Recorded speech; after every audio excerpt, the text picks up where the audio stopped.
Gracias por seguir sintonizándonos este sábado en Enlace 50. Y pues, ¿qué creen? Está aquí con nosotros Regina Novello, a quien le voy a pedir que se presente, pero vamos a hablar de un tema, como se los dije en el primer bloque, que nos importa muchísimo, la sexualidad, lo que tenemos que saber sobre la sexualidad y lo que está sucediendo con la sexualidad de los niños, esta infancia y todo lo que ha cambiado.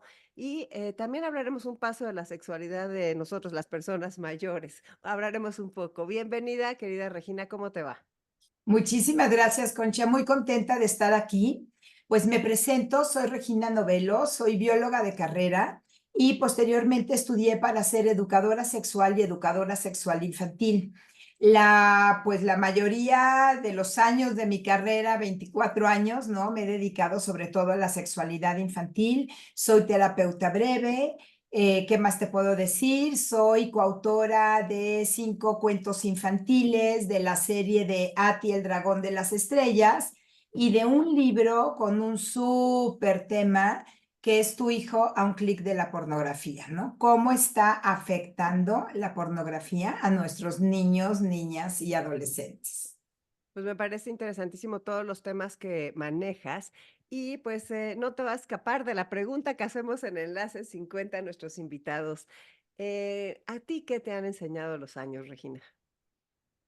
Muchísimo. Me han enseñado a evolucionar con el tiempo, a tener una mayor apertura, a poder comprender, ¿no? Toda esta diversidad y sobre todo a que el vínculo afectivo dentro de la sexualidad es lo más importante, ¿no? Esta parte de poder crear vínculos afectivos y aprender a cómo establecerlos y irlos evolucionando con el tiempo. Digo evolucionando porque algunos se mantienen y otros no, ¿eh? Algunos hay que dejarlos ir.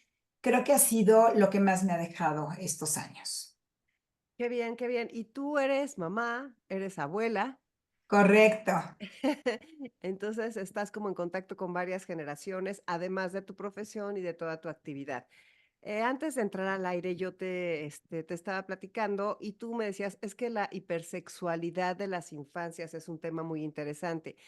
Y realmente creo que como no importa que seamos mamás, abuelas, tías, vecinas, maestras, lo que sea, tenemos que estar al día de lo que sucede en este panorama para poder intervenir a tiempo, para poder apoyar, para no escandalizarnos, para no cometer un error. Entonces, pues bueno, ¿por qué no nos das un panorama? Claro que sí.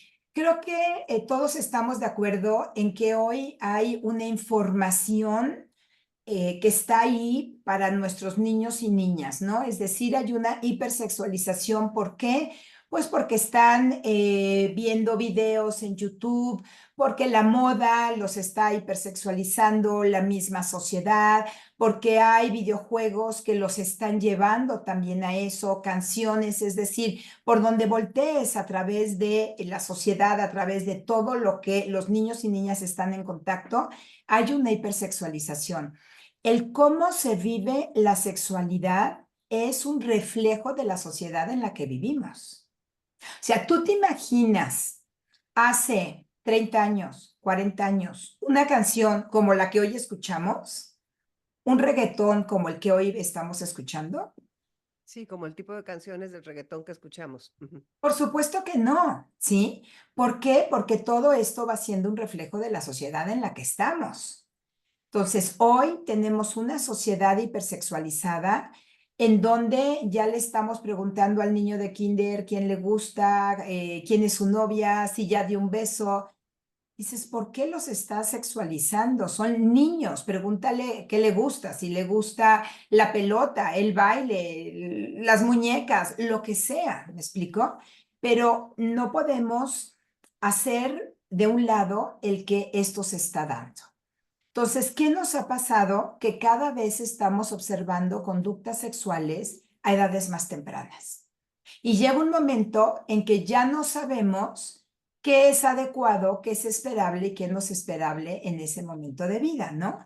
Entonces, de repente escucho padres en consulta de, bueno, pero eso sí se puede dar entre hermanos. Y tú, no, eso no se debe de dar entre hermanos. O está chiquito, pero tiene curiosidad. Eso ya no es curiosidad, eso ya es un foco rojo. O sea, ya nos perdimos. Esa es mi respuesta. ¿sí? Es la respuesta, estamos perdidos. ¿Y cuáles serían las líneas? ¿Qué es lo que, qué es algunos semáforos que dirías para las personas? De decir, a ver, a tus hijos, a tus nietos, a tus vecinos, a tus alumnos, como padre, como madre, como lo que sea, el papel que tú tengas, ¿qué sí te debes fijar y qué sí es un punto de alerta? Claro. Si estamos hablando de un niño, una niña de preescolar, sí es una conducta esperable el que tengan juegos exploratorios, ¿no? El típico, me enseñas, te enseño, el niño de kinder que se baja el pantalón, enseña las pompas, todos se ríen, se reafirma la conducta, lo regañan y al día siguiente llega y lo vuelve a hacer, pero que hay toda esta inocencia de por medio y sobre todo que no se convierte en una conducta específica de la vida de un adulto, ¿sí? Entonces, un juego exploratorio, tener autoerotismo, un autoerotismo que cede ante una distracción, un autoerotismo que se da en ciertos momentos del día, pero no de manera constante, repetitiva, con angustia, son conductas esperables. ¿Qué es un Que autoerotismo? ¿Qué es eso de un autoerotismo? el autoerotismo es la palabra adecuada, correcta para hablar de masturbación. La masturbación tiene un contexto más en la vida del adulto, del adolescente. Tiene la intención de ir hacia una excitación sexual y a generar placer, pero con un deseo. Allá hay un deseo, hay una intención. Cuando estamos hablando de un autoerotismo, es una exploración natural, que eso es lo que vive un niño, está explorando su cuerpo y las sensaciones de su cuerpo. Cuando toca los genitales, siente placer, por supuesto, pero no lo hace con un deseo. Eso llega en la adolescencia, en la vida del adulto, eso lo separa, ¿sí? Entonces, eso es natural, es un proceso esperable. Ahora, que sea esperable no quiere decir que no vayas regulando la conducta. No vas a dejar que el niño esté enseñando las pompas todos los días en la escuela, ni que se estén bajando los pantalones y se estén enseñando los genitales todos los días en la escuela, en la casa, en donde sea, ¿no? Lo vas a regular y vas a decir, no, estas partes son privadas, estas partes son públicas, en fin, regulas la conducta, pero te quedas tranquilo. Sé que es parte del desarrollo, pero tengo que mandar mensajes porque vivimos en una sociedad y en una sociedad que no nos permite salir a la calle y enseñar las pompas. ¿Estamos de acuerdo? Sí. Entonces, el niño lo tiene que aprender desde edad temprana. ¿Sí? Esto es como lo esperable ya en la etapa, la primera infancia de los 0 a los 7. En la segunda infancia, de los 7 a la entrada de la pubertad, ya tienen la capacidad de poder identificar el concepto de público y privado perfectamente bien. Ya saben que hay cosas que se pueden hacer en público y otras que no. Generalmente ya no observamos a un niño, una niña, teniendo autorotismo en público, como el niño de preescolar.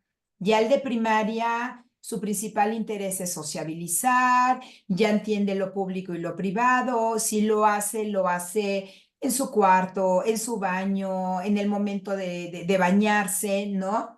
Y es también una conducta esperable. Si yo observo un niño ya mayor de 7 años que está teniendo un autorotismo en público, que no cede, que ya le llamaste la atención, que ya le explicaste dónde tiene que hacerlo y sigue insistiendo, algo está pasando.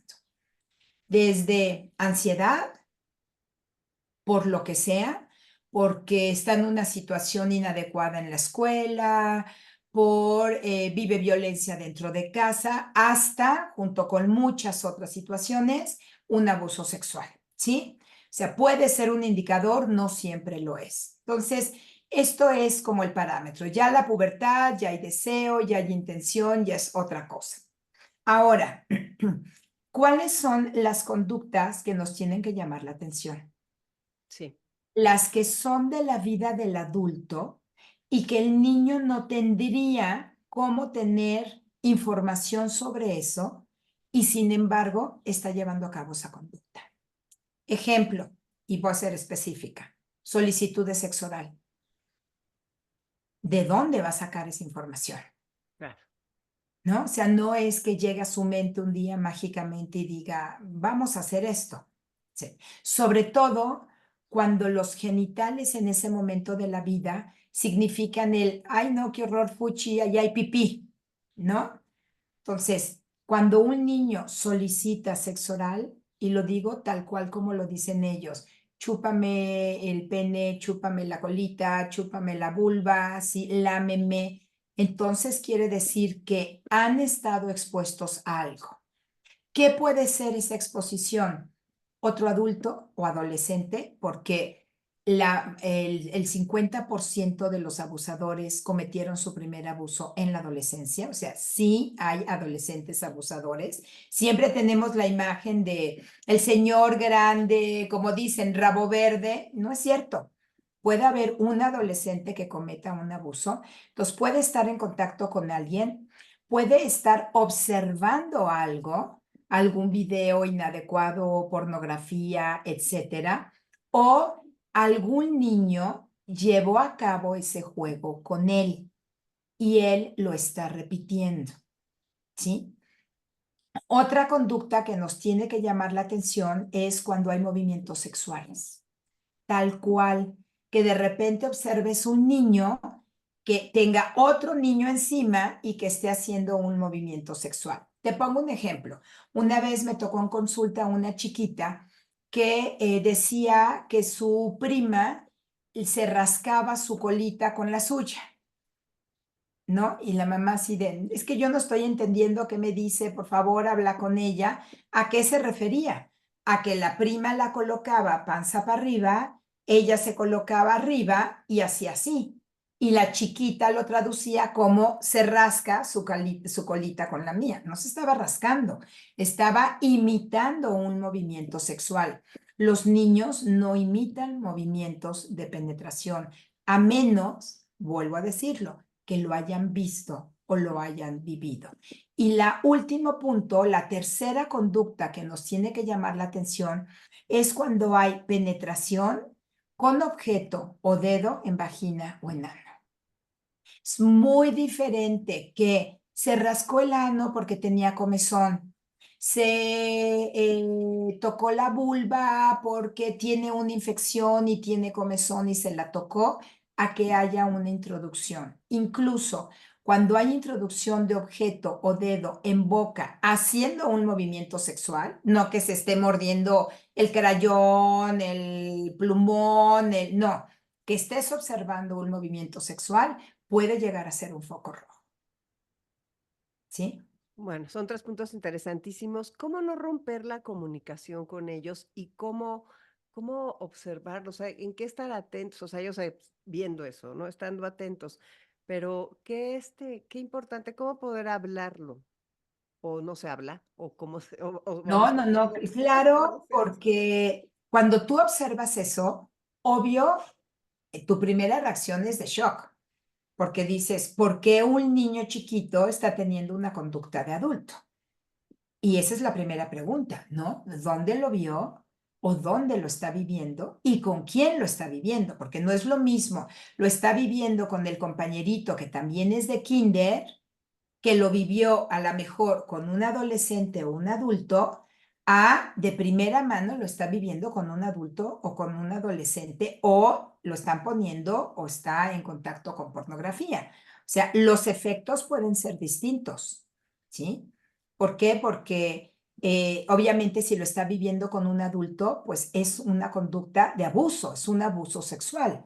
El otro es una conducta inadecuada que está teniendo un niño con otro niño, pero no vamos a decir que un niño de 4 años está abusando sexualmente de otro niño de 4 años. ¿Estamos de acuerdo?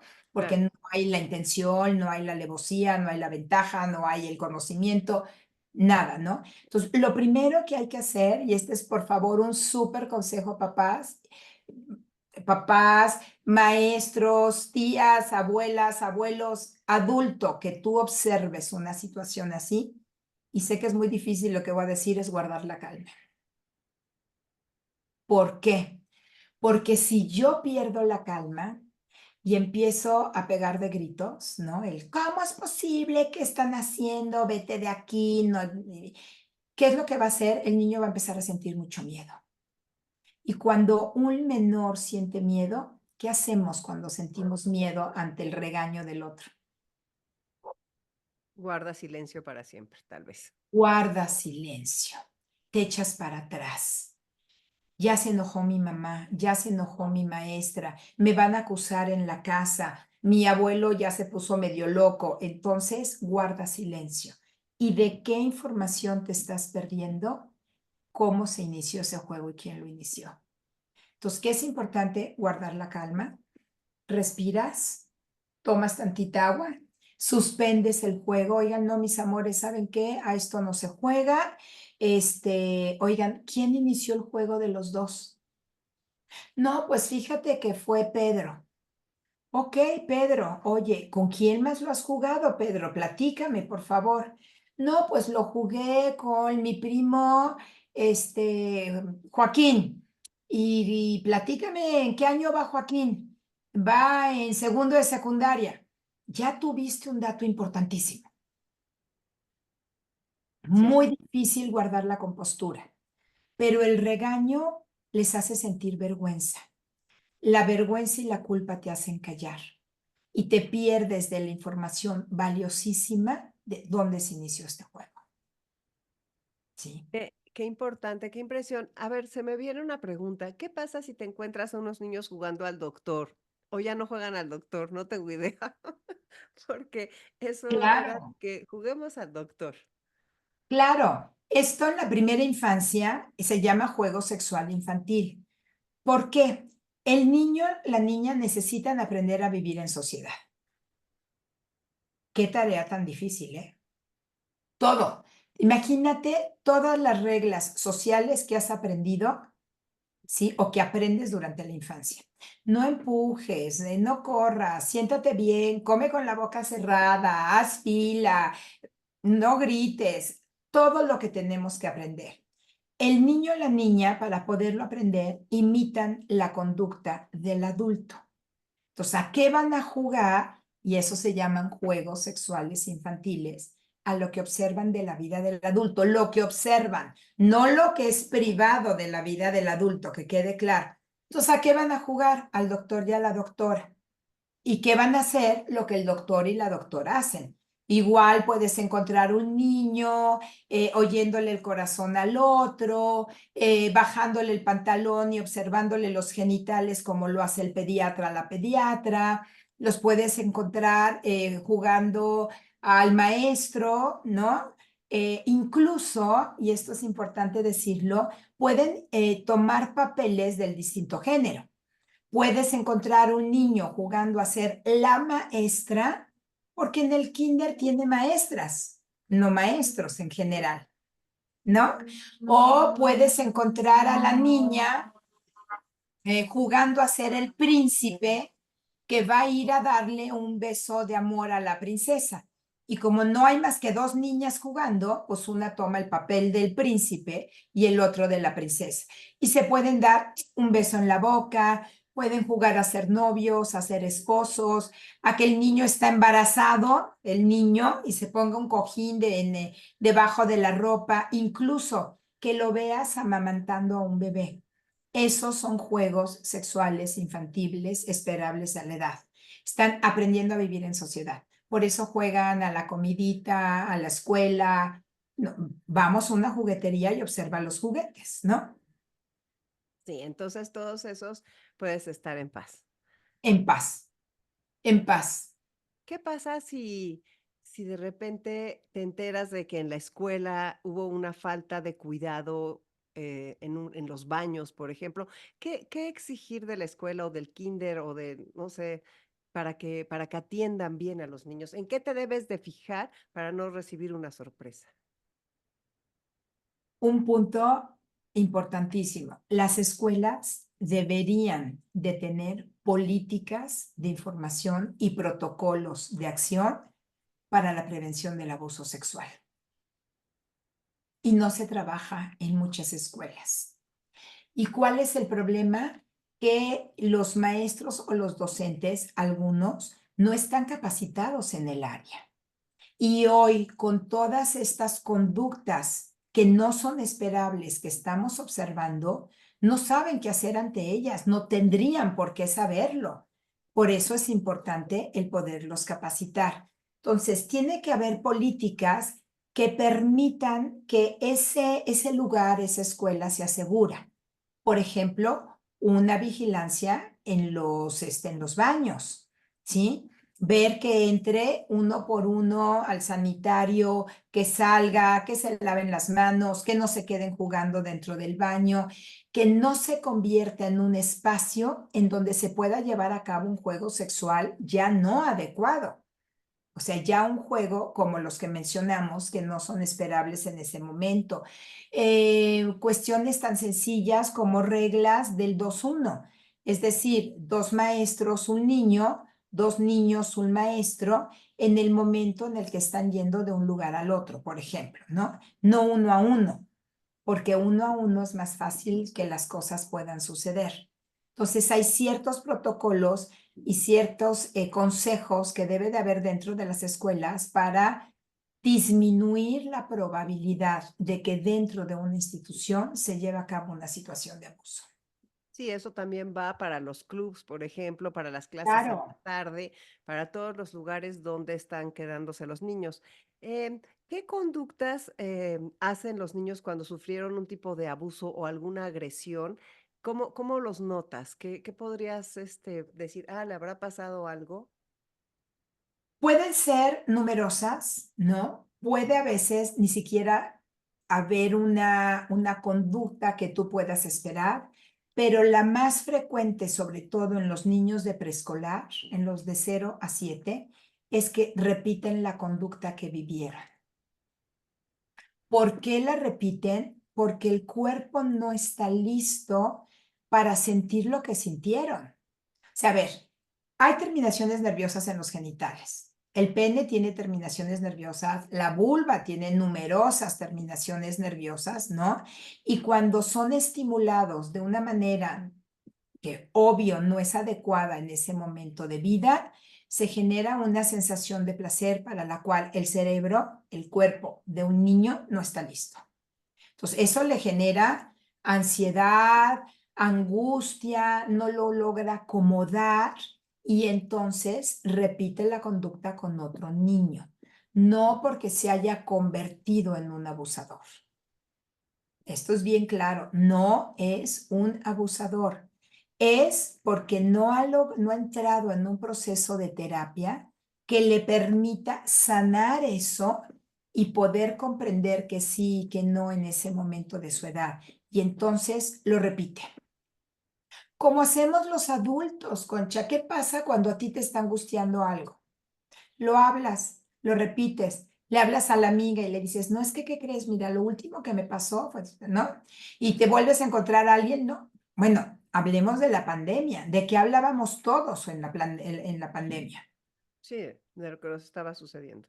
Claro. de lo que nos estaba sucediendo, que si los hospitales estaban saturados, que si el tapete afuera de las casas, que si te quitabas los zapatos, que si los guantes, que si el cubrebocas. Hoy, ¿quién habla de eso? Nadie, ya pasó. Bueno, ah, ¿Sí? Es el mismo fenómeno. El niño va a repetir aquello que no logra procesar para poderlo procesar. Entonces, una de las conductas más frecuentes es que repitan eso, ¿no? Esa conducta sexual inadecuada. Otra es que estén enojados, irritables, que tengan a lo mejor peticiones como no me toques, no me bañes, no me veas o quererse bañar constantemente, que pueda haber un autoerotismo repetitivo, constante, con angustia, que tenga cambios en hábitos cotidianos como comía muy bien, ahora no come, comía muy mal, ahora quiere comer todo el tiempo con mucha ansiedad. Eh, vamos, lo notas o lo puedes notar sobre todo en estos cambios de conductas. Hay papás que me han dicho, es que ya no es mi niño. Cada persona conoce a su propio hijo, ¿no? Entonces, cuando eso se está observando, hay que valorar, siempre valorar, nunca dar por un hecho. Sospecho de, voy con un especialista y que el especialista lo pueda valorar. ¿qué sucede? O sea, los papás llegan contigo o las personas mayores llegan contigo y te cuentan lo que sucedió y entonces tú inicias una terapia con el niño o cómo funciona. Yo no veo niños, menos niños pequeños. Tiene que ser un especialista que a través de la terapia de juego pueda determinar si se vivió, si existió algo. Yo lo que hago es orientar a los papás y poderles decir, no, no te preocupes, es una conducta totalmente esperable, mira, regúlala así, mándale estos mensajes, pero quédate tranquilo. O, ¿sabes qué? Sí se requiere de una valoración por parte de un profesionista en abuso sexual infantil. No es cualquier psicólogo, no es, sí tiene que ser una persona especialista que tenga la carrera para poder identificar eso. Claro, para eso. ¿Qué tanto juega la negación? Muchísimo, muchísimo. La negación y el que muchas veces los mismos familiares protejan al abusador y normalicen o minimicen las conductas. Y sobre todo, y me da la verdad mucha pena comentarlo y decirlo, muchas veces entre mujeres sucede esto, ¿no? La mujer, la abuelita que dice, bueno, mi vida, pero no te preocupes, a mí también me pasó y veme, salí adelante. Esto va a pasar, mira, tú haz lo posible, defiéndete y vas a ver que esto también va a pasar. Y se repite y luego la mamá se lo dice a la hija y de repente resulta que es una familia que constantemente las mujeres vivieron abusos sexuales, pero que se fue normalizando, ¿no? O sea, sí lo viví, pero bueno, finalmente me salió bueno el marido porque aquí está, porque me mantiene, porque formé una linda familia y se van perpetuando situaciones de abuso. Entonces, sí, la negación existe, el guardar el secreto en la familia existe, ¿no? O sea, como dicen, los trapitos sucios se lavan dentro de casa, no fuera, ¿no? Entonces ahí se queda como el secreto y lo más doloroso para una víctima, además del abuso en sí, por supuesto, es no recibir atención adecuada o que tu adulto de confianza no te crea, ¿no? Sí, eso definitivamente es lo que te puede cambiar la vida. Me llama la atención el libro del que eres coautora. Y claro, también tratamos con adolescentes. Y me gustaría hablar, supongo que son adolescentes y jóvenes, eso de tu hijo a un clic de la pornografía. Sí, la verdad es que hoy la pornografía es diferente a la que existía antes. La que nos tocó a nosotras cuando éramos chicas no tiene nada que ver. Lo vuelvo a repetir. La sexualidad, la vivencia de la sexualidad hoy tiene que ver o es un reflejo de la sociedad en la que vivimos. La pornografía también lo es. Lo que antes era pornografía en los años 30, 40, ¿no? Una mujer en ropa interior y que cubría perfectamente sus pechos y que los calzones le daban al ombligo y le cubría la pierna. Bueno, hoy en una playa puedes observar mucho más del cuerpo de una mujer que lo que antes se consideraba pornografía. Hoy nos reímos de eso porque no tiene nada que ver, ¿no? Entonces, hoy se habla de una nueva pornografía. ¿Por qué? Porque es una pornografía que, en primer lugar, es totalmente accesible. Tú te puedes meter a un celular, a cualquier dispositivo, a un iPad y poner una página, otra página y que en esas páginas te salga un gran menú. Es decir, muchísimas ventanitas en donde tú te puedes meter a diferentes situaciones de pornografía, a diferentes videos. Videos que son cortos y que el consumo es rapidísimo. Y que terminas uno y te ofrecen otro y terminas otro y te ofrecen otro. Y he tenido de verdad niños que han visto cerca de 40 videos pornográficos en un día. Pero niños de qué edad? O sea, 10, 11, 12, sí. pocos de 9, Ujú. muy pocos de 8. Y como digo yo, el día que me llegue uno de 6, me jubilo, Concha, me jubilo. Ya, a ver qué hago, pero no es posible, ¿no? Y el problema es que cada vez es más explícita, no deja absolutamente nada a la imaginación y hay conductas que no son legales, como el incesto y el estupro, relaciones entre familiares y de adultos con niños. Y eso el menor lo ve y lo normaliza. ¿Por qué? Porque nosotros como adultos tenemos la experiencia de vida y nuestros valores conformados. Tú puedes ver algo y decir, no, esto no va conmigo, punto, ¿sí? Pero un niño que no tiene un parámetro, que no tiene la madurez, se va a creer todo. Y ahí es donde viene el problema. Y además le va a generar una dosis de dopamina terrible, ¿sí? Esta dopamina está relacionada con el placer, un placer que su cuerpo no está listo para manejar y que eh, esto va a generar, ¿sí? Una incapacidad del manejo de la dopamina en el cerebro y una fácil adicción. Sí, por supuesto, una adicción absoluta. Y entonces, a ver, estos niños que te llevan o que conoces o que sabes de sus casos, es porque los papás fueron a decir, te lo caché haciendo esto. Por supuesto, por supuesto.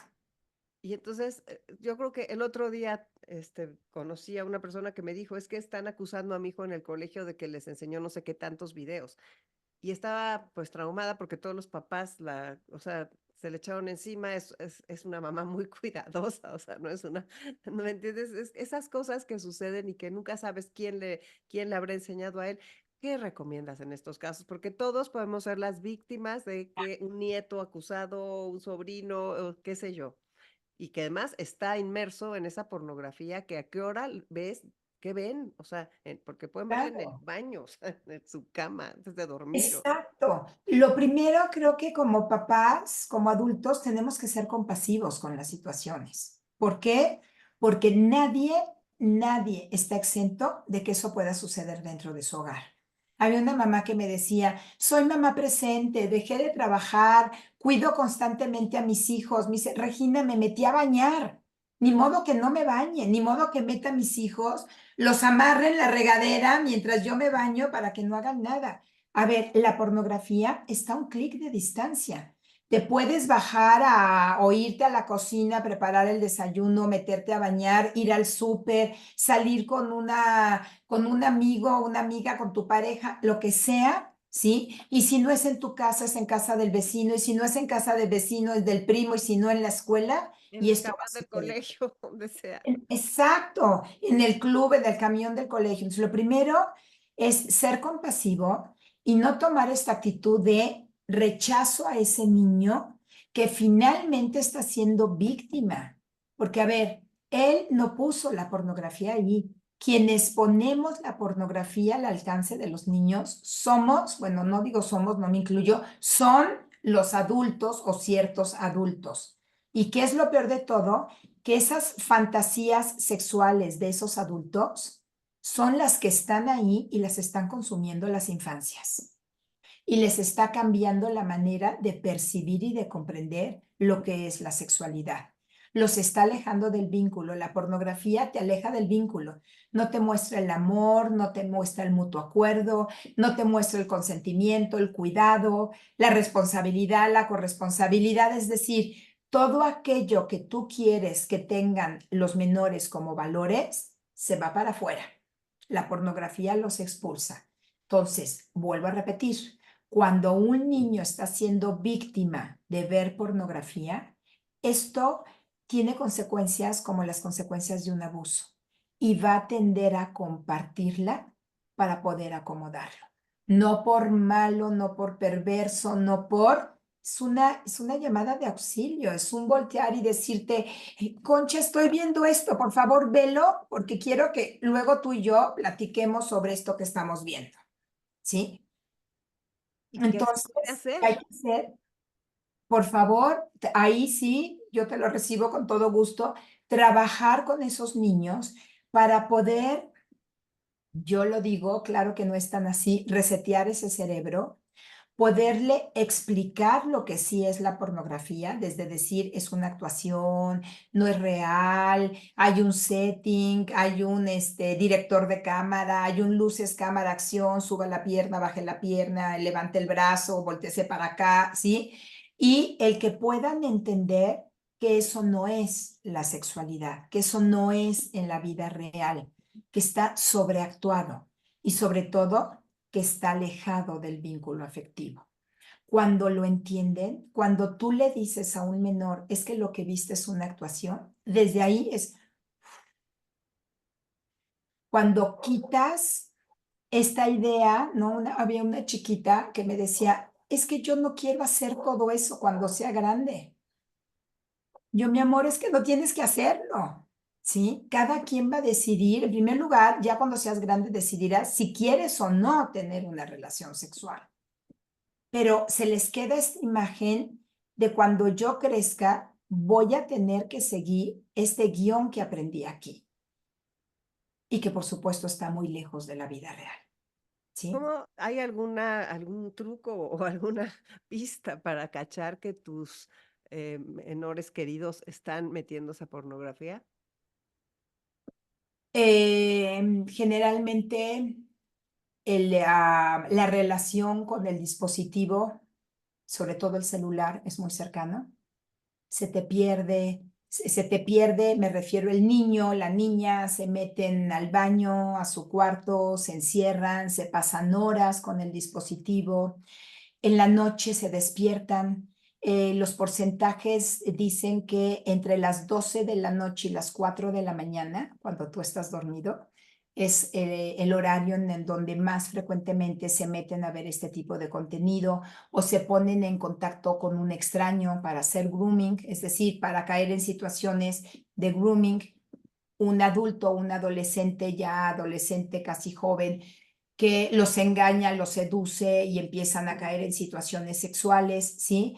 Entonces, cuando tú veas que tu hijo, tu hija está irritable, que la relación con el celular o con el dispositivo es muy cercano, que se lo tratas de quitar y es, no, no, no, dámelo, no me lo quites, pero ¿por qué? Y se enojan, algo está pasando.